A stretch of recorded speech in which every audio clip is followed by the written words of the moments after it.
Welcome in to I Remember My First Time.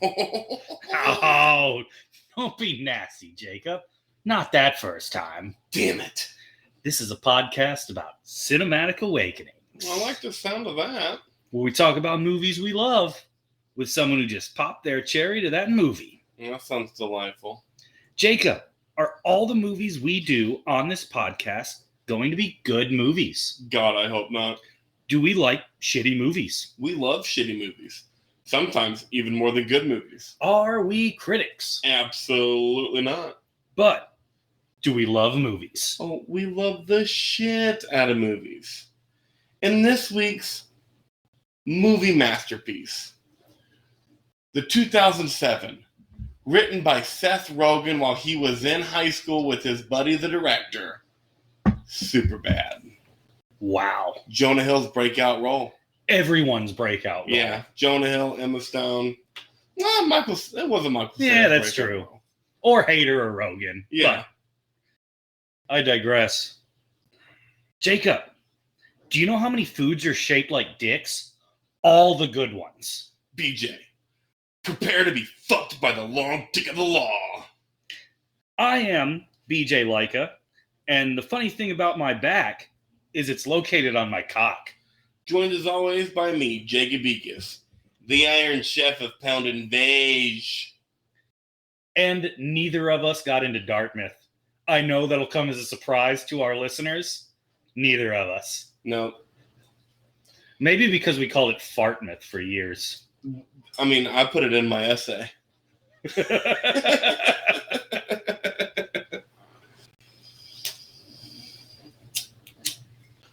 The magic mistletoe. It's a year-round plant. It's wicked. All right, BJ, tell me about this movie. What's the HBO summary? Because this movie is streaming on HBO. You know HBO kills it. I do. Determined to have sex before college, two teenagers agree to buy the booze for the coolest party in town, leading to a night they'll never forget. Okay, cool. Superbad has a 7.6 out of 10 rating on IMDb, Fair. 88 on Rotten Tomatoes, Okay. and a, in my opinion, shockingly high Metacritic score of 76%. Wow. Shockingly high, not undeservingly high. Sure. We do have an Ebert review. Well, of course we do. It's 2007. He loves this movie. He titled his review, McLovin' It. 3.5 out of 4 stars. Wow. Superbad is a 4-letter rancherama with heart and an inordinate interest in other key organs. The movie is astonishingly foul-mouthed, but in a fluent, confident way, where the point isn't the dirty words, but the flow and rhythm and the deep, sad yearning they represent. Okay. Did you think anybody would review this movie with the word yearning? No. This movie reminded me a little bit of National Lampoon's Animal House, except that it's more mature, as all movies are.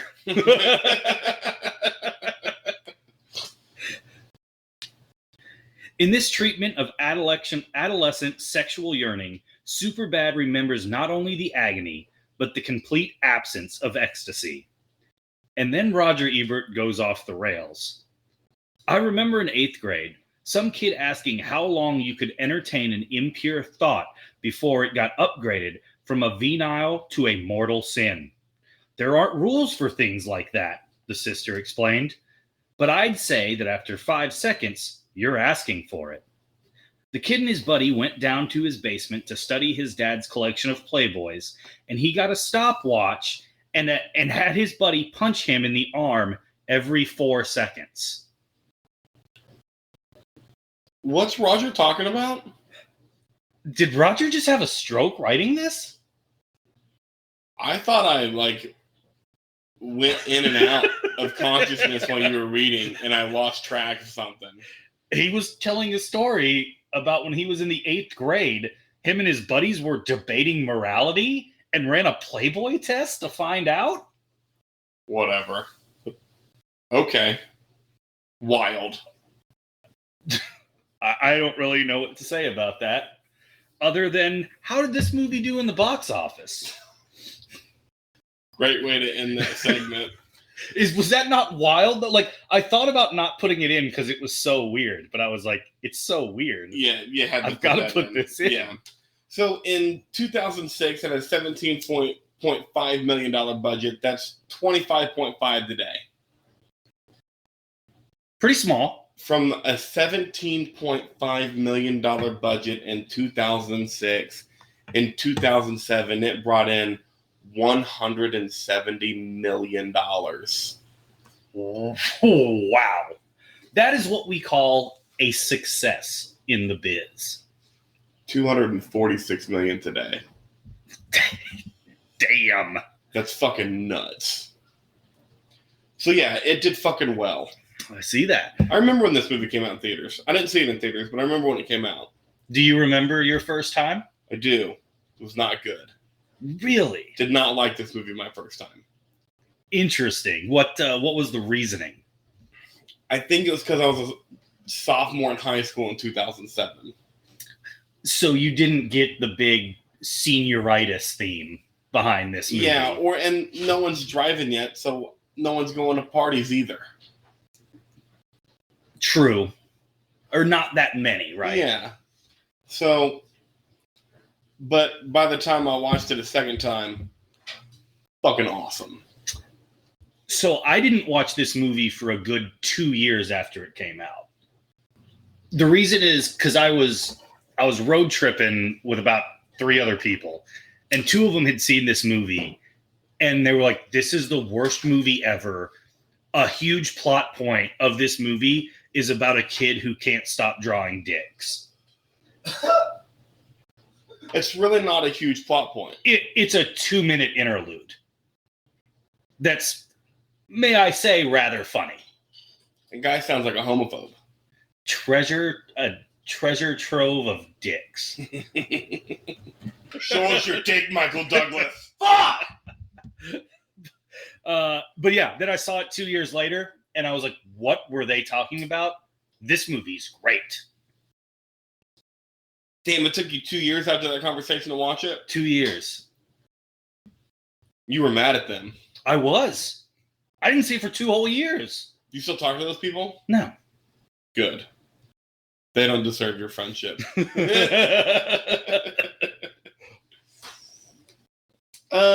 So that's kind of our thoughts on this movie. What'd you like about it? I think what this movie does so well is that it nails senioritis. Those last 2 months of your senior year in high school where you just don't give a fuck. Yeah, you're just like when I'm in 10th, when I'm a sophomore watching this, I'm just like, how are these kids walking into their friends' classrooms senior year? It's because I don't give 1-2 fucks. Not a single fuck given. And that's maybe like the best 2 months of your life. Yeah. Is your last 2 months of your senior year in high school.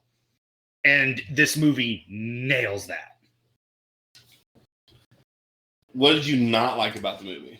Well, I mean, there's obviously more stuff I liked about this movie. Well, duh, but we're going to talk about it the whole episode.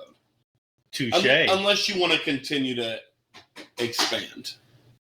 Anything you really want to hit? With on top of the senioritis, the realism of everything in this movie. Yeah. The realism of high school friendships, the realism of cocaine.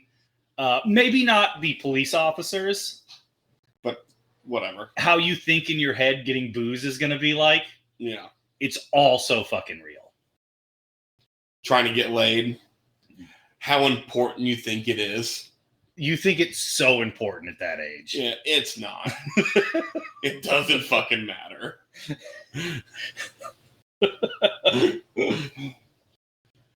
And one of the writing and the acting from everybody, it can't be said enough. Like, incredible comedic acting performances around the board. Yes. Anything you didn't like? So the one thing, I have two things. One thing I really didn't like, and I'll go ahead and I'll say that first. It should have ended after Michael Cera and Jonah Hill's makeup. Yeah. The complete drunk vulnerability scene. It should have ended right after that. I did like the mall scene, but that is a better ending. And Like the mall scene's not super long. The mall scene's not long, and it's not bad. And it still ended pretty good. But you're right, that is a better ending. I do agree. The second thing, this isn't really a dislike, but I think this is what keeps this movie from going to the next level. The big culmination at the party scene was not as funny as it should have been. Yeah. Not that it's bad, not that I didn't like it.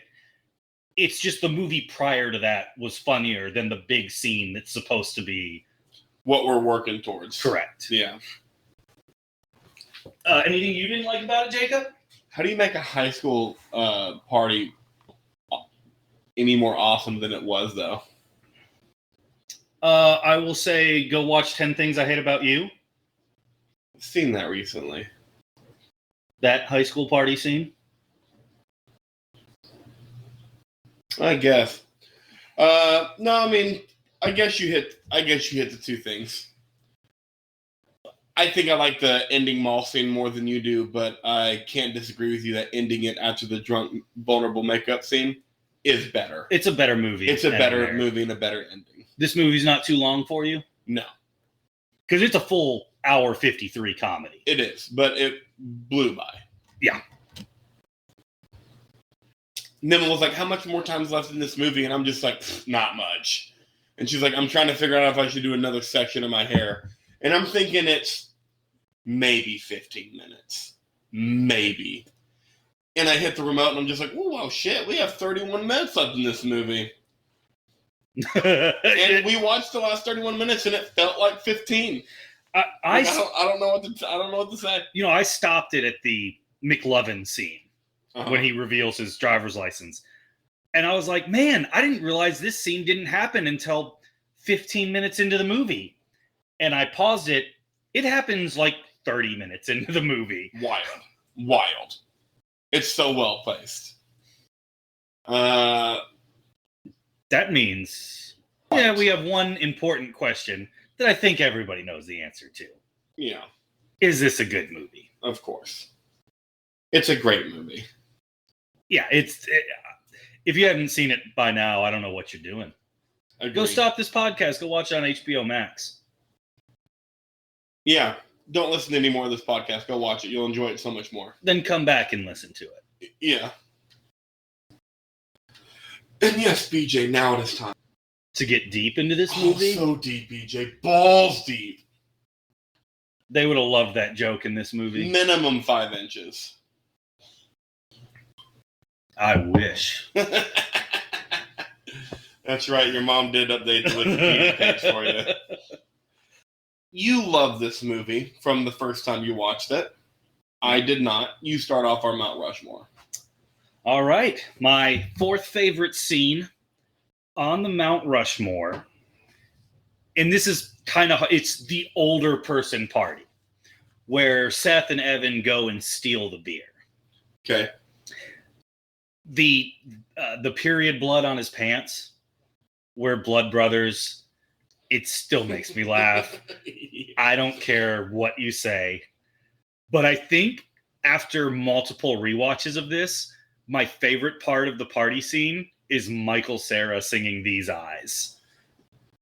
Yeah, so before we go on to that, another part I liked about the period blood part was Jonah Hill being a high school senior and having no clue how it got there. It took him minutes to figure it out.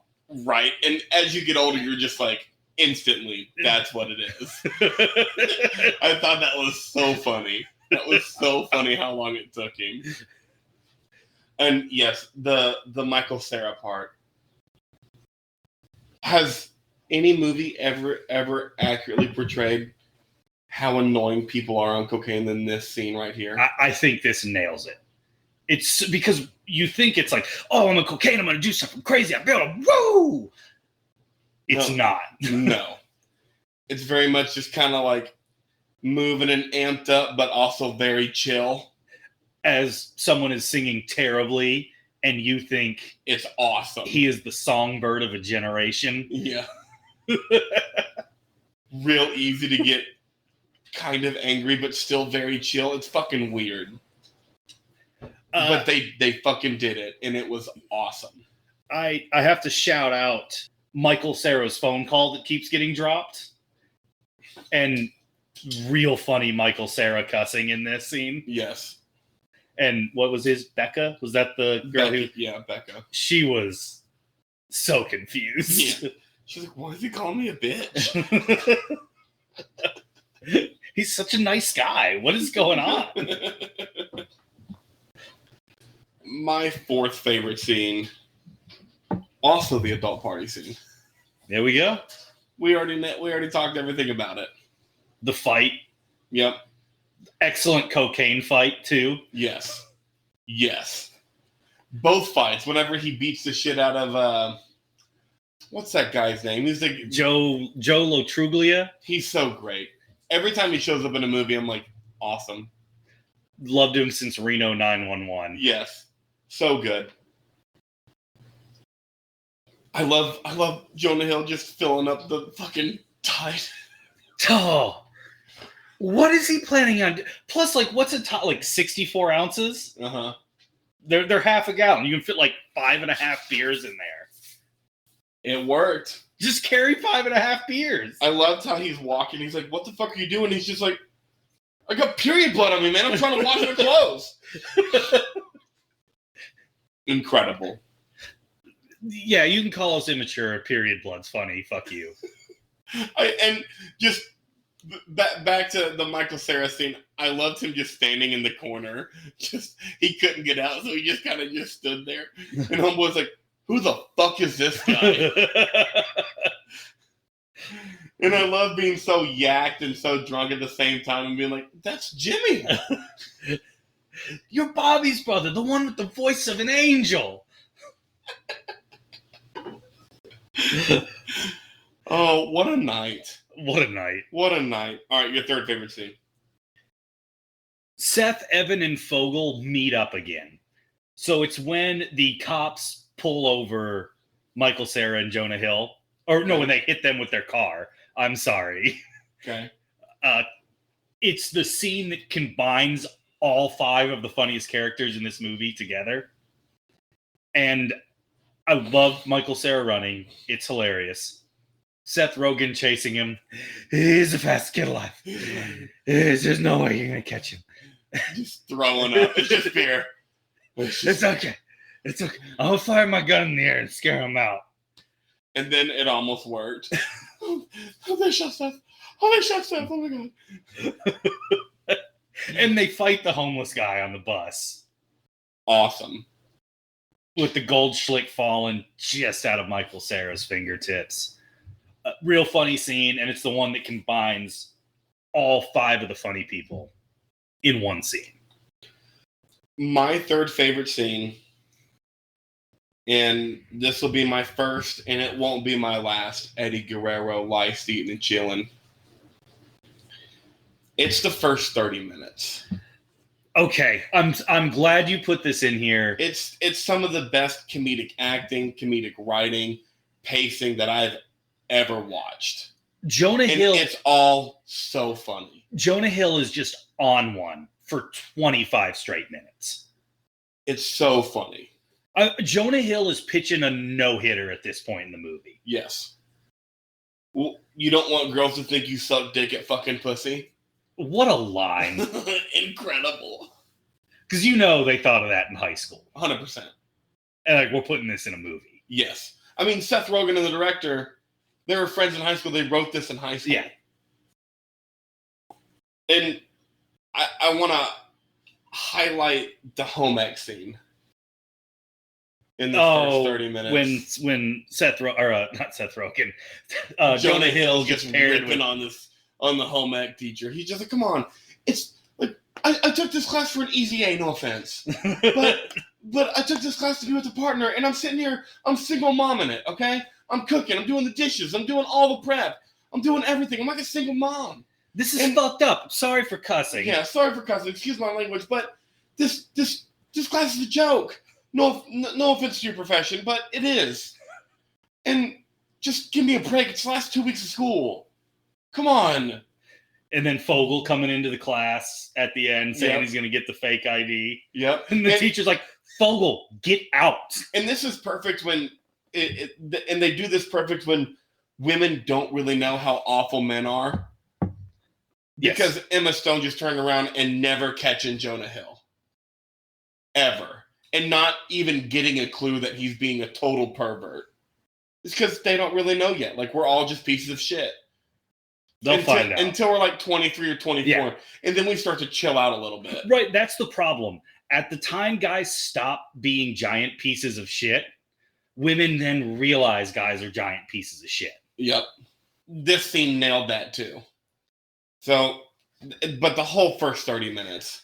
And you have do we get McLovin in the first 30 minutes? It's right about there. It's depending on whenever you end it there. Don't worry, I'll talk about that more. Yeah.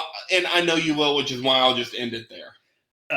I want to say one thing in this that makes me laugh more than it should is when they're playing soccer and Dave Franco comes up and is like, "What the fuck, Evan? We're down by 2."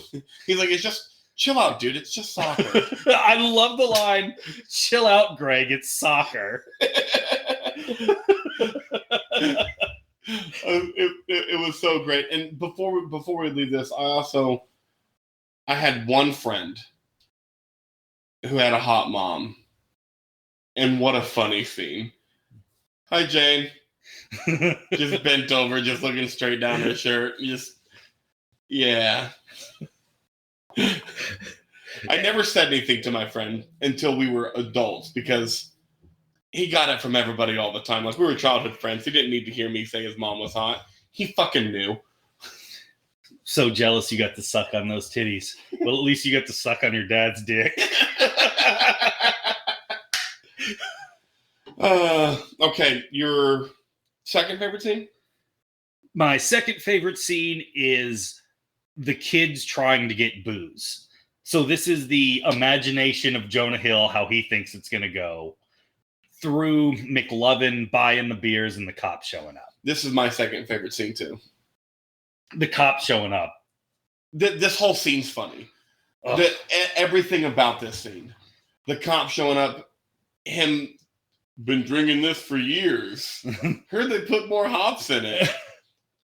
If you're under 21 and you're listening to this podcast, there are liquor stores and beer stores you can buy liquor in without having an ID because they won't check. Just go in there and shut the fuck up. Like, just go in there and just buy booze. Yeah. Don't say any words. Look confident. Probably shouldn't be sharing this advice, but that's what you fucking do. Just say, yep, great, and move along. One-word answers. Yep. One-word answers. That's my advice. Yep. The cop showing up. You know they know it's a fake ID. Of course they do. It says McLovin. And McLovin thinks he's pulled a fast one.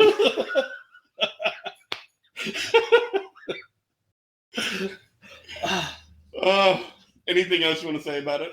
The Jonah Hill's imagination with the old lady. Oh. Would you like me to buy you alcohol, son? Yes, I would. That would be lovely. Or that'll be $80. Here you go, $80 bill. It's all great. It's all great. Oh, all right. So my favorite scene, we mentioned it. It is McLovin coming back with the fake ID. Just one name, McLovin. Why would you choose McLovin, you dumb asshole? It was either that or Muhammad. Why the fuck would it be Muhammad? Because it's the most popular name in the world, Seth. God, read a book. Have you ever met anyone named Muhammad? No. Have you ever met anyone named McLovin? Either this is going to work or it's not and you're going to go to jail. I am McLovin. This is such a brilliant 3-minute scene. And as someone, I just want to say, as someone with a Metallica tattoo, I have to throw out the incredible And Justice for All shirt. Yeah, I liked Jonah Hill's Richard Pryor shirt too. Yeah, great t-shirts. But yeah, keep going.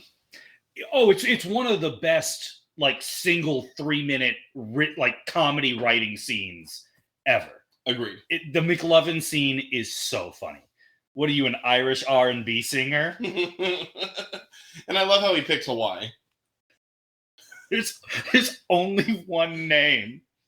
What are you, Seal? So when do you end this scene?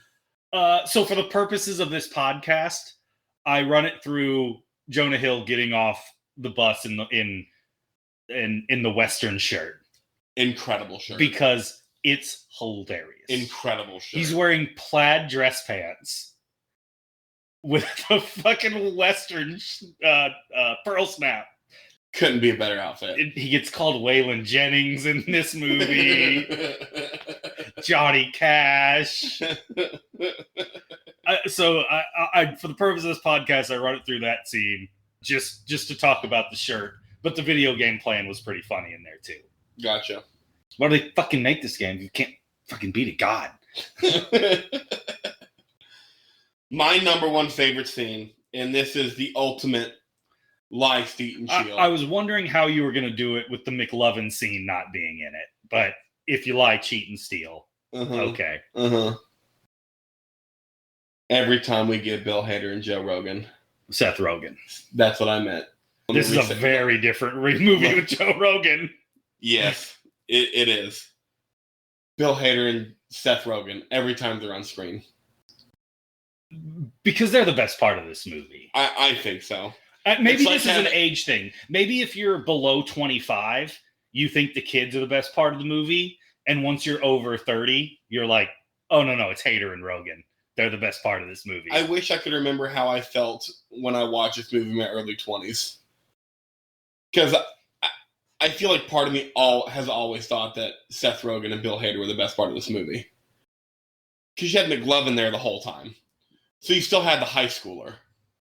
Okay. I don't know. I wonder what my thoughts would have been at the time. That's a great question. I wish I could remember, because that is a great question. But I know watching it this time, the cop car blowing up.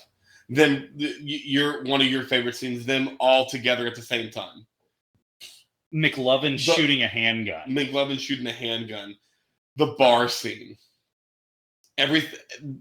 It's all so good while they're together. Do you know what I loved about the bar scene? And this is when two people hang out together as much as they do and drink as much as they do. Yeah. They finish their beers at the exact same time. Yes. That's the male version of having synced up periods. Yep. So I also finish your beers at the same time. Another thing this movie did so well with this scene is they're adults drinking, and you can just tell McLovin is doing his absolute best to keep up. Like, when you're 17, you don't chug a beer like that. You just don't. No. Unless you have to. Yeah. And he felt like he had to. Or unless because he thought he was still pulling a ruse. Yeah. Or unless you're shotgunning a beer. But you don't just... They're chilling at a bar. You don't chug a beer like that at 17. No. But, yeah, that's my number one scene. And blowing up the fucking cop car... The only thing that would have made that scene better is that they would have let McLovin drive the cop car for a little bit. And play with the wee lights. Okay. Any honorable mentions? I mean, we covered most of the movie. We covered the whole movie. The sentimental moment at the end between... Actually, honorable mention, anytime Emma Stone's on screen, because she's a fucking star. Clearly. Yeah. On to character breakdown, Jacob. Is that where we're going right now? Yeah, I don't think this movie needs an overarching discussion. Nah. Start with my man Seth. I think the trivia is going to make you less of a less of a Jonah Hill fan. He's kind of a pompous douche. I've kind of known that. I didn't know that. Yeah, that's been out there for a while now. I don't think it was at the time, but okay, it's been kind of out there for a while. Not that he's like a terrible person. No, I don't think he's I haven't read anything about him being a terrible person. Just kind of like little arrogant. Yeah, little arrogant. Yeah. Perfect way to put it. But he's putting out a great comedic performance. I mean, like you said, in the first 30 minutes, he's batting 100. Yeah, he's perfect. He is absolutely perfect for the first 30 minutes of this movie. And he doesn't necessarily get worse. He's perfect throughout the whole movie. It's just the first 30 minutes really highlights his talent. Yes, he's carrying it. Yes. And like he does it the whole movie, but not like the first 30 minutes. Because basically the first 30 minutes is just him and Sarah. Yes. There's not really much else going on besides that. And like Ebert said, how the vulgarity flows and the crudeness flows with their performance, it doesn't seem as bad as it is. I kind of thought Jonah Hill should do a fairly serious Aaron Sorkin movie after watching this. Aaron Sorkin? He is The West Wing, Social Network. What was that new Netflix one? The Trial of Chicago 7. Okay, yeah. Yeah, Jonah Hill would be good in that. Fast talking, quick witted. Yeah, especially now. Yeah, with his resume from the past 10 years. Yeah, Evan, George Michael. How perfect does he play this role? Amazing. I love their friendship. It felt so real. It did. It felt really real.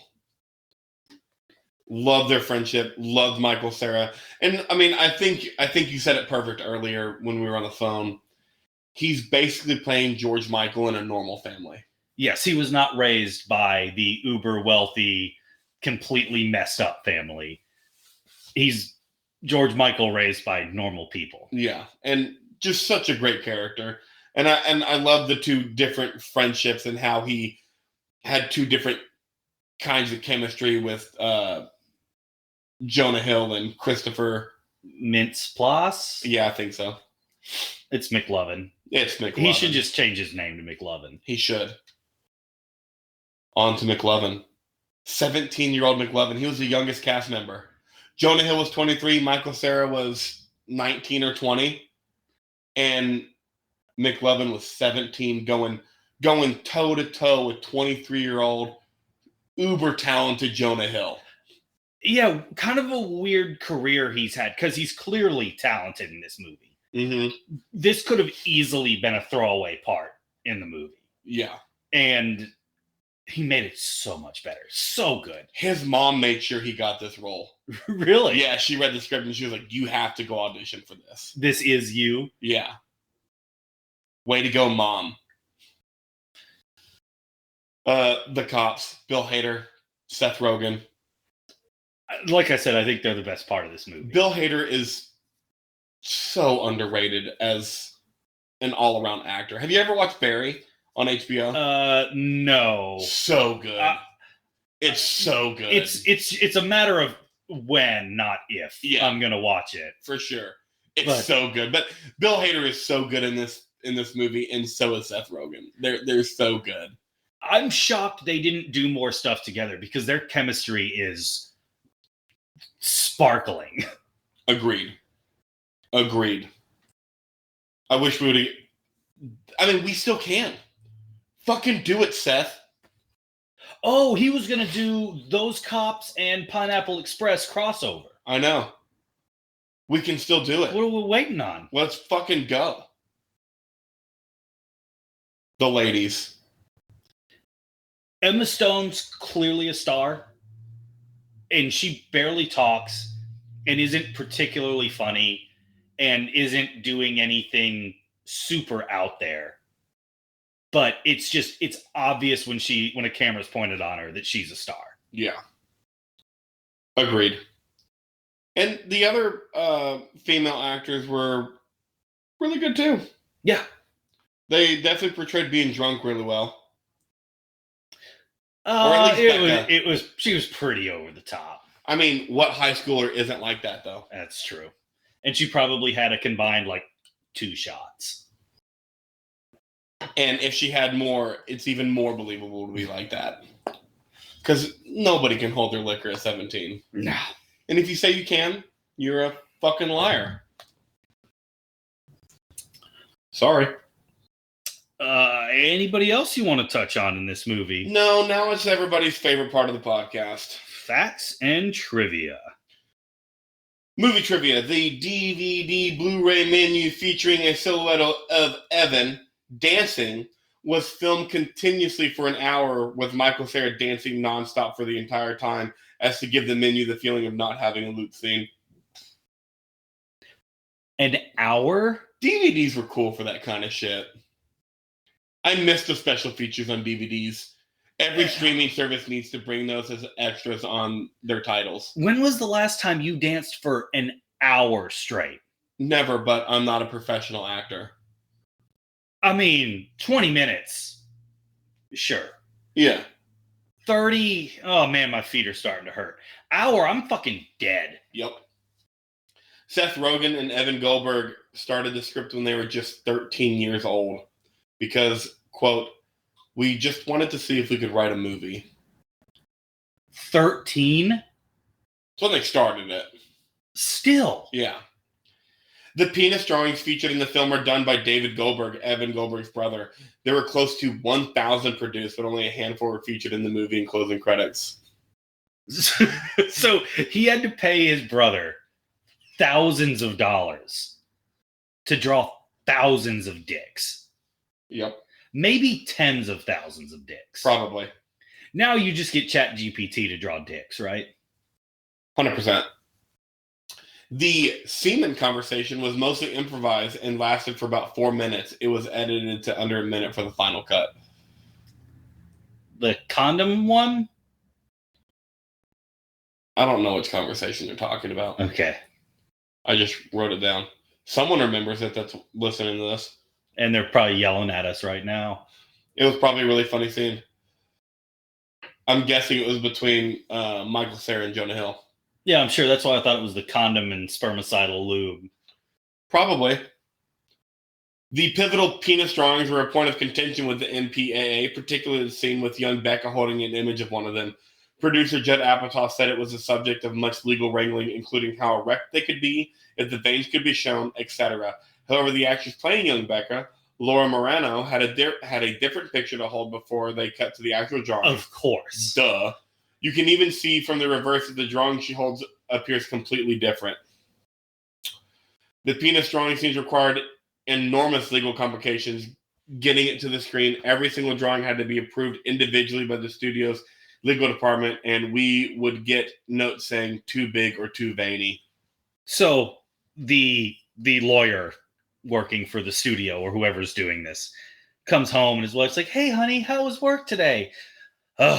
Man, I'm struggling so much to see how erect we can draw these dicks for this movie. How veiny they can be. I can't believe they told me it was too veiny. This is just a legal nightmare on how we can draw these dicks. No actual alcoholic beverage companies would give the okay to the film using their products. Quote, companies that make money poisoning and killing people would not clear their product for a boner movie.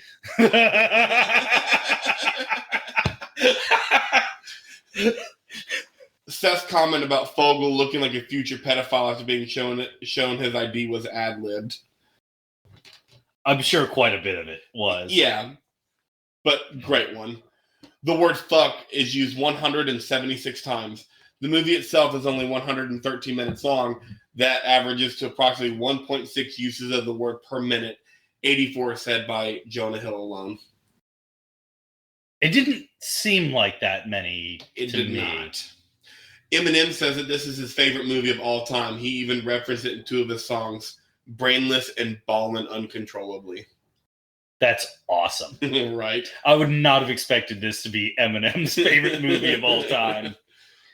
According to the DVD commentary, the night that Evan describes to Becca early in the movie is beat by beat what Seth Rogen, Evan Goldberg, and their friend Sam Fogel did when they were in high school.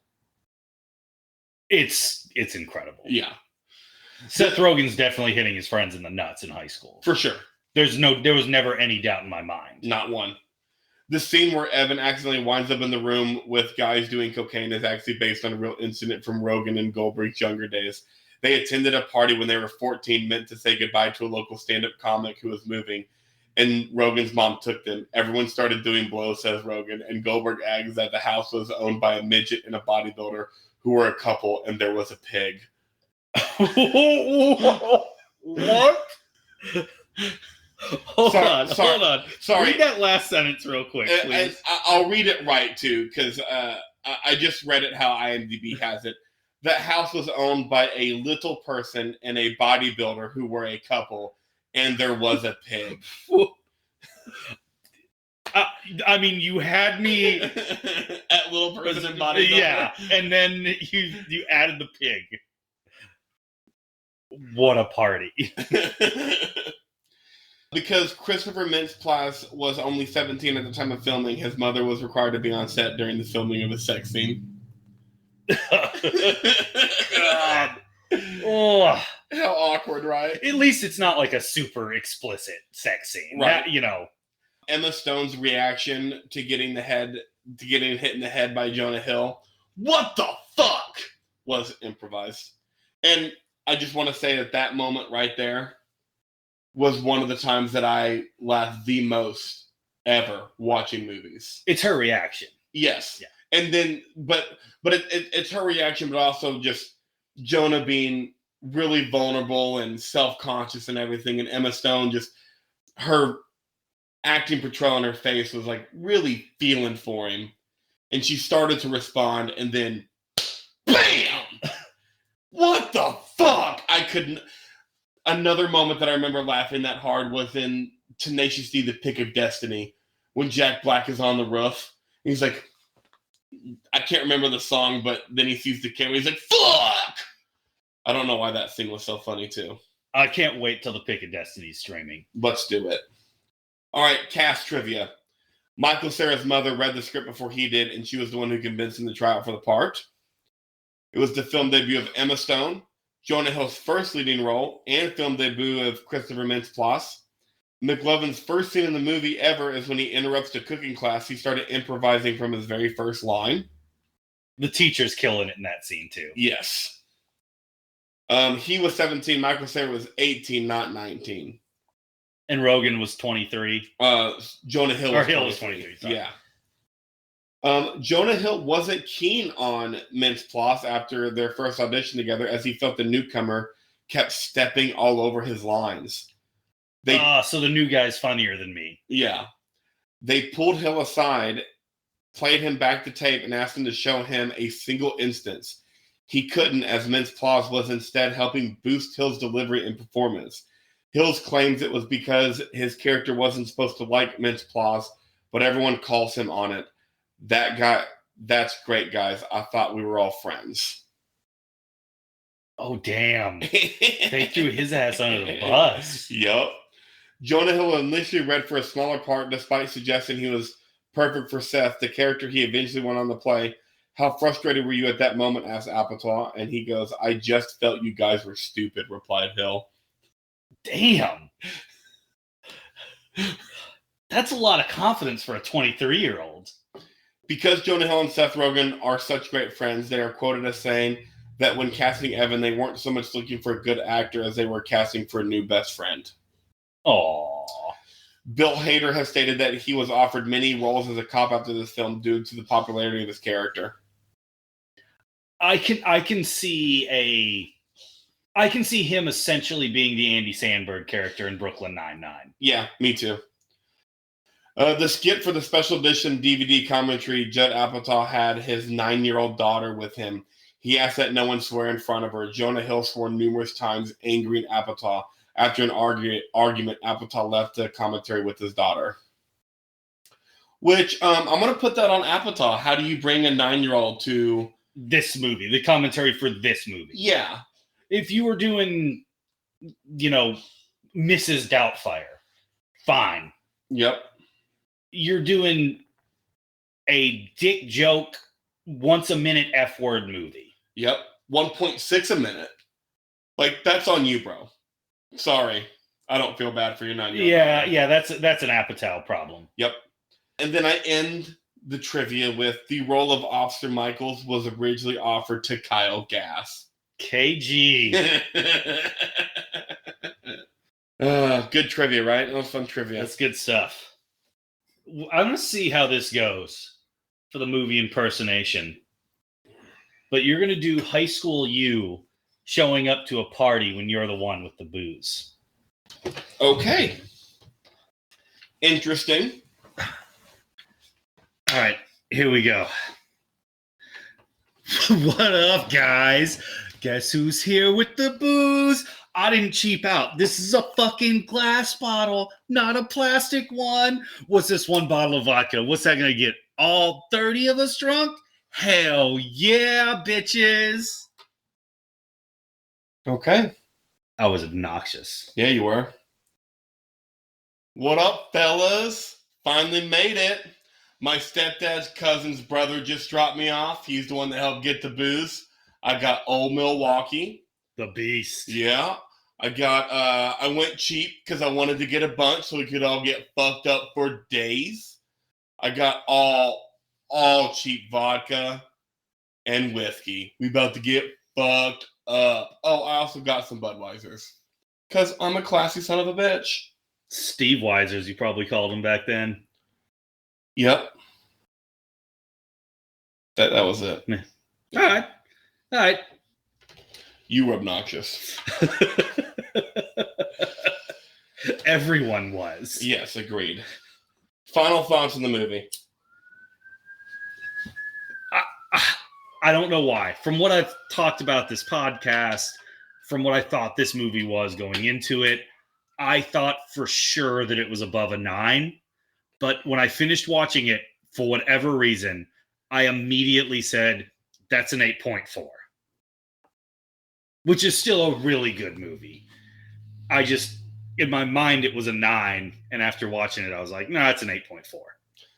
I have a weird rating for this movie. It's a 7.5. But on my IMDb, I put it at a 7. Okay. But for the pod, it's a 7.5. Because I don't know. That's just how you felt when you finished it? It makes no fucking sense. Because 7.4 is too low, but I feel like that's what it should reflect on my IMDb. It's definitely an 8 for me, if not a 9.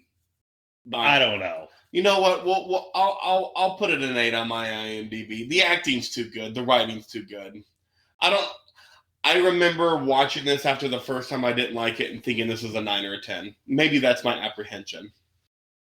Low expectations going in. Well, I just thought it was going to be better watching it. I remember it being a 9 or a 10. So maybe, because it wasn't that good, I'm having I'll go with 8. Fuck it. 7.5. Rounds up to an 8, baby. Round up at 0.5. You do. That's how math works. Yep. I can't just change the rules. Should they remake it? Yeah, sure. Yeah, it's a high school senior movie. I would kind of be interested. This is a very millennial movie as well. So I'd be interested in the Gen Z version of this movie, what they were doing in high school and how their parties are. I don't know what those are like. Yeah. Movies haven't really shown me. True that. I'd be down for that. Good and bad IMDb reviews. Should I buckle up? Yeah, I guess. None of them were great. Ah, that's disappointing. You would think for this movie it would have been really easy. Yeah. I read through so many. Man, that sucks. But we got a good one-liner. 10 out of 10, titled McLovin. I like the bit where the cops get drunk and do silly things. There you go. Yeah. The other 10 out of 10, titled Hilarious. The funniest movie I've ever seen. This or Anchorman. I almost never watch a movie twice. The only exceptions are a couple Power Ranger movies. What? Oh, the good old days. The Hangover, Half Nelson, and this one. This had me laughing from start to finish. Literally. Everyone in the theater was laughing hysterically, and when I rented it on DVD, me and my friends still found it hilarious despite knowing the jokes. This movie will make you instantly fall in love with McLovin and leave you quoting the movie for days. One word of caution, You might not want to watch it with your parents or kids, unless your parents are really cool, and unless you're a really cool parent. I love that. I highly recommend this for anyone and everyone. 10 out of 10. Yeah, he's welcome on the pod. Unless your parents are really cool and you're a really cool parent. That's great. 1 out of 10. Titled, Hope You're Gay. Ugh. Right? Instantly a turn off. The name plainly describes this movie. Super bad. How many of that joke did you see reading the bad reviews? Way too many. It was a typical Hollywood film about a bunch of geeks trying to get laid. If you think penis jokes are funny, you're in for the ride of your lives. Our podcast is called I Remember My First Time. We think penis jokes are funny. Yeah. Because this movie has more penises than Brokeback Mountain. Which had 0. Seriously, don't waste your time or your money. I watched the previews, thought it looked hilarious, but it was anything but that. Sure, it had its funny moments, but Pathfinder had its good moments as well. Does that make them good movies? In case you haven't seen Pathfinder, the obvious answer is no. I don't know what Pathfinder is. It's an old Carl Urban movie. Okay. In a crazy series of using a crappy fake ID to try and get alcohol to a bunch of skanky high school girls puking on easy. People. Damn. This movie is one potential laugh, which usually fails after another. No, they pretty much all hit. This guy sucks. Yeah. What a fucking asshole. But yeah, should people watch this movie? The answer is... Of course. Yeah, that's great. It's an 8 out of 10. Do we know what we're doing next week? Oh, we've got my favorite genre coming up. What? Heist movie. What? Den of Thieves. Netflix. Your guy, Gerald Butler. In my favorite genre of movie. I've never seen it. It's going to be great. You seen it? No. Double Virgin episode. Double V, baby. Follow us. Please start listening to the podcast. We would really like some growth. At IRMFT Pod. That's Instagram, Facebook, Twitter, a Reddit we don't use. We need to get more interaction. Please. Please. And that's all the begging we'll do. Later. Bye.